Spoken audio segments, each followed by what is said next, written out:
Viewers আসসালামু আলাইকুম। Bangla view online টেলিভিশনে আমি খালেদ চৌধুরী আপনাদেরকে স্বাগত জানাচ্ছি আমাদের প্রতি সপ্তাহের নিয়মিত আয়োজন এফএম মেথড ইংলিশ আওয়ারে। আজকের পর্বে আমরা দেখব কিভাবে প্রশ্নবোধক বাক্য ইংরেজিতে আমরা সহজেই তৈরি করতে পারি। ভিউয়ার্স, আপনাদেরকে আগের পর্বগুলোতে আমরা বলেছি যেসব বাংলা বাক্যের শেষের শব্দ ভার্ব, সেই সব বাক্যগুলোর ইংরেজি গঠন একটা নির্দিষ্ট স্টাইল ফলো করে এবং সেগুলোর জন্য এফএম স্যার যে লেসনটি তৈরি করেছেন এফএম মেথডে তার নাম হচ্ছে লেসন 2।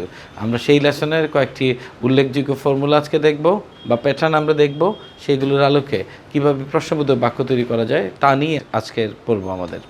তো ভিউয়ার্স, ডু আই ডু, আমি কি করি, তাহলে আমি কি করি, আমি কি যাই, তুমি কি করো, তুমি কি যাও, তুমি কি খাও, এই জাতীয় প্রশ্ন তৈরি করার জন্য আমরা 1 নম্বর মডেলটা নেব। 2 নম্বর মডেলটা দেখতে পাচ্ছি, আমি কি করেছিলাম, ডিড আই ডু। তাহলে আমি কি করেছিলাম, তুমি কি করেছিলে, তারা কি করেছিল, তুমি কি এসেছিলে, এই ধরনের বাক্য ইংরেজি করার জন্য আমরা 2 নম্বর মডেলটির সাহায্য নেব। একই রকম করে আমি কি করব, এটার জন্য 3 নম্বর মডেল উইল আই ডু। তাহলে আমি কি করব, তুমি কি করবে, তারা কি করবে, সে কি করবে, এই ধরনের বাক্য তৈরি করার জন্য আমরা 3 নম্বর মডেলটির সাহায্য নেব। 4 নম্বর মডেলটি দেখুন, হ্যাভ আই ডান, আমি কি করেছে, আমি কি করেছি, তুমি কি করেছ, সে কি করেছে, এই ধরনের প্রশ্নবোধক বাক্য তৈরি করার জন্য আমরা 4 নম্বর মডেলটির সাহায্য নেব এবং এই মডেলের সাহায্যে কীভাবে বাক্য তৈরি করতে হবে তা আমরা একটু পরেই আলোচনা করছি। একই রকম করে আমরা নিচের 2টি মডেলের দিকে লক্ষ্য রাখি। 5 নম্বর মডেলটি এম আই ডুইং, আমি কি করছি। এরকম আমি কি করছি, তুমি কি করছো, তুমি কি যাচ্ছ, সে কি যাচ্ছে, সে কি খাচ্ছে, এই ধরনের প্রশ্নবোধক বাক্য তৈরি করার জন্য আমরা 5 নম্বর মডেলটির সাহায্য নেব। সর্বশেষ যে মডেলটি আপনার মনিটরে দেখছেন সেটা হচ্ছে ওয়াজ আই ডুইং, আমি কি করছিলাম। তাহলে আমি কি করছিলাম, তুমি কি করছিলে, সে কি করছিল, সে কি যাচ্ছিল, এই ধরনের প্রশ্নবোধক বাক্য তৈরি করার জন্য আমরা 6 নম্বর মডেলটির সাহায্য নেব। তাহলে ভিউয়ার্স, আমরা দেখলাম 6টি মডেল যেগুলোর সাহায্যে আমরা প্রশ্নবোধক বাক্য তৈরি করতে পারছি এবং এর চেয়ে বড় প্রশ্ন তৈরি করার জন্য আমরা এই মডেলগুলোর আগে WH ওয়ার্ড বসিয়ে দেব। মনে আছে WH ওয়ার্ড বলতে আমরা বুঝাচ্ছি কি ইংরেজি, হোয়াট কখন, হোয়েন কোথায়, ওয়্যার কেন, ওয়াই কিভাবে, হাউ, এরকম WH ওয়ার্ড আমরা যদি আগে বসিয়ে দিই আরও বড় বড় প্রশ্নবোধক বাক্য আমরা তৈরি করতে পারব। তো ভিউয়ার্স, শুরুতে আমরা যে মডেলটি দেখতে পাচ্ছি ডু আই ডু, এটার আগে যদি আমরা WH ওয়ার্ড বসিয়ে দিই তাহলে হচ্ছে WH do I do. WH ওয়ার্ডের জায়গায় আমরা যে রকম প্রশ্নবোধক শব্দ ব্যবহার করতে চাই সেটার ইংরেজি বসিয়ে দেব। আমি যদি বলি তুমি কি করো, তাহলে WH ওয়ার্ডের জায়গায় বসিয়ে দেব হোয়াট, ডু এর জায়গায় ডু, আই এর জায়গায় যার প্রসঙ্গে কথা বলি সেটাই হচ্ছে আই। এখানে বলছি তুমি, তাহলে হয়ে যাবে ইউ এবং লাস্টের ভার্বটা হচ্ছে করা, ডু। তাহলে হোয়াট ডু ইউ ডু, তুমি কি করো। ভিউয়ার্স, ইতিমধ্যে আমরা মনিটরে 6টি মডেল দেখলাম যেগুলো দিয়ে প্রশ্নবোধক বাক্য তৈরি করতে পারবো। ভিউয়ার্স, এবার আমরা দেখব এই 6টি মডেলের সাহায্যে কীভাবে দ্রুত আমরা অনেকগুলো প্রশ্নবোধক বাক্য তৈরি করতে পারি। WH ওয়ার্ডের জায়গায় নিশ্চয়ই মনে আছে WH ওয়ার্ডগুলো বসিয়ে দেবো। এখন যদি একজনকে প্রশ্ন করি তুমি কোথায় ইংরেজি শেখো, তাহলে 1 নম্বর মডেলের সাহায্য নেব। যদি বলি তুমি কোথায় ইংলিশ শিখেছিলে, তাহলে 2 নম্বর মডেলের সাহায্য নেব। কোথায় ইংরেজি শিখবে, তাহলে 3 নম্বর মডেলের সাহায্য নেব। কোথায় ইংরেজি শিখেছ, 4 নম্বর মডেলের সাহায্য নেব। তুমি কোথায় ইংরেজি শিখছো, তাহলে 5 নম্বর মডেলের সাহায্য নেব। তুমি কোথায় ইংলিশ শিখছিলে, তাহলে 6 নম্বর মডেলের সাহায্যে এটা ইংরেজি করতে পারবো। তো এবার আমরা চলুন দেখি কীভাবে ইংরেজি করা যাচ্ছে। কোথায় ইংরেজি শেখো, তাহলে WH ওয়ার্ডের জায়গায় বসিয়ে দিলাম হোয়ার, ডু এর জায়গায় ডু, আই এর জায়গায় ইউ, আর লাস্টের ডু এর জায়গায় আমরা বসিয়ে দিব ভার্ব, শেখা, লার্ন। তাহলে where do you learn English. এবার এই একটি প্রশ্নবোধক বাক্য থেকে কীভাবে 6টি প্রশ্নবোধক বাক্য দ্রুত তৈরি করতে পারছি সেটা দেখুন। Where do you learn English, তাহলে তুমি কোথায় ইংরেজি শিখেছিলে, তাহলে 2 নম্বর model where did you learn English.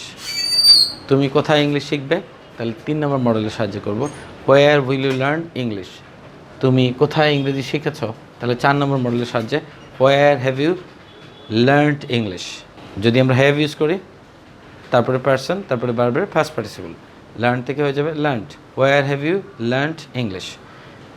5 number মডেলের সাহায্যে করতে পারবো তুমি কোথায় ইংরেজি শিখতেছ, তাহলে ওয়ার এম এর জায়গায় এম ইজ আর, তিনটের একটা বসবে, এটা হবে পার্সন অনুসারে। যেহেতু তুমি হচ্ছে পার্সন, ইউ, তাহলে এর আগেরটা হয়ে যাবে আর।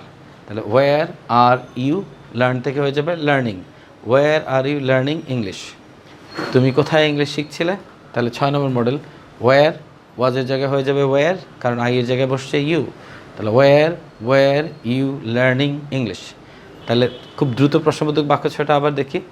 হোয়ার do you learn English, where did you learn English, where will you learn English, where have you learned English, where are you learning English, were you learning English. তাহলে আমরা কি দেখলাম? একটি প্রশ্নবোধক বাক্য থেকে এফএম মেথডের ছোট ছোট ফর্মুলার সাহায্যে অনেকগুলো প্রশ্নবোধক বাক্য আমরা দ্রুত তৈরি করতে পারছি। তো ভিউয়ার্স, এরকম আমরা আরও কিছু বাক্য আলোচনা করি। যদি আমরা বলি যে তুমি কতক্ষণ টেলিভিশন দেখো, তাহলে 1 নম্বর মডেলের সাহায্য নেব। তাহলে how long do you learn English. যদি বলি কতক্ষণ তুমি টেলিভিশন দেখবে, তাহলে কোন মডেলের সাহায্য নেবে? 3 নম্বর মডেলের সাহায্য নেব। যেহেতু এটা দ্বারা বোঝায় কেউ কোনো কাজ করবে, তাহলে 3 নম্বর মডেলের সাহায্য নেব।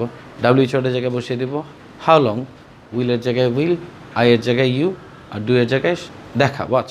How long will you watch television. যদি বলি তুমি কিভাবে তোমার শৈশবকাল কাটিয়েছিলে, তাহলে আমরা 2 নম্বর মডেলের সাহায্য নেব, কারণ এটা শেষে ভার্ব আছে এবং এটা দ্বারা বোঝায় কেউ কোনো কাজ করেছিল, তাহলে 2 নম্বর মডেলের সাহায্য নেব। তাহলে ওয়্যার, ডিডের জায়গায় ডিড, আইয়ের জায়গায় ইউ, আর এই জায়গায় pass. Where did you pass your childhood. একই রকম করে আমি যদি বলি তুমি তাকে কি বলেছ, তুমি তাকে কি বলেছ, এটি একটি ভার্ব এবং এটা দ্বারা বোঝায় কেউ কোনো কাজ করেছে, তাহলে 4 নম্বর মডেলের সাহায্য নেব। WH এর জায়গায় বসিয়ে দেব কি, ইংরেজি হচ্ছে হোয়াট, হ্যাভের জায়গায় হ্যাভ, আইয়ের জায়গায় ইউ, আর ডানের জায়গায় বলা কথাটির past participle said, shed.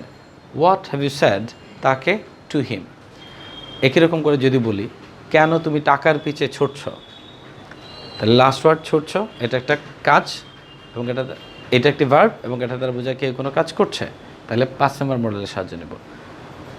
WH এর জায়গায় বসিয়ে দেবো ওয়াই, এম এর জায়গায় আর, কারণ আই এর জায়গায় তুমি, তাহলে ওয়াই আর ইউ ছুটছ। ছোটা ইংরেজি হচ্ছে রান আফটার, ওটা থেকে হয়ে যাবে রানিং আফটার।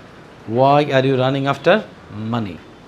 একই রকম করে যদি বলি তুমি কেন তখন ঘুমাচ্ছিলে, শেষ শব্দ হচ্ছে ঘুমাচ্ছিলে, এটি একটি ভার্ব এবং এটা দ্বারা বোঝায় কেউ কোনো কাজ করছিল, তাহলে আমরা 6 নম্বর মডেলটির সাহায্য নেব। তাহলে WH এর জায়গায় বসিয়ে দিব ওয়াই এবং ওয়াজের জায়গায় বসিয়ে দিব ওয়্যার, কারণ আই এর জায়গায় ইউ। তাহলে ওয়াই ওয়্যার ইউ, ঘুমানো ইংরেজি স্লিপ থেকে হয়ে যাবে sleeping. Why were you sleeping, তখন ইংরেজি হচ্ছে then, why were you sleeping then. তাহলে আমরা কি দেখলাম? এফএম মেথডের সাহায্যে আমরা খুব দ্রুত ইংরেজিতে প্রশ্নবোধক বাক্য তৈরি করতে পারছি। তো এরকম করে যদি আপনি শেষের শব্দটা ভার্ব হয় এবং এটা দ্বারা কেউ কোনো কাজ করে বোঝায়, তাহলে 1 নম্বর মডেলের সাহায্য নেবেন। কেউ কোনো কাজ করেছিল বোঝায়, তাহলে 2 নম্বর মডেলের সাহায্য নেবেন। কেউ কোনো কাজ করবে বোঝায়, তাহলে 3 নম্বর মডেলের সাহায্য নেবেন। যদি কেউ কোনো কাজ করেছে বোঝায়, তাহলে 4 নম্বর মডেলের সাহায্য নেবেন। কেউ কোনো কাজ করছে বোঝায়, তাহলে 5 নম্বর মডেলের সাহায্য নেবেন। কেউ কোনো কাজ করছিল বোঝায়, তাহলে 6 নম্বর মডেলের সাহায্য নেবেন। তো ভিউয়ার্স, তাহলে আমরা দেখলাম কত সহজ এফএম মেথডের মাধ্যমে প্রশ্নবোধক বাক্য তৈরি করা যায়। সো দেখা হবে আগামী পর্বে। সেই পর্যন্ত সবাই ভালো থাকুন, সুস্থ থাকুন। আল্লাহ হাফেজ।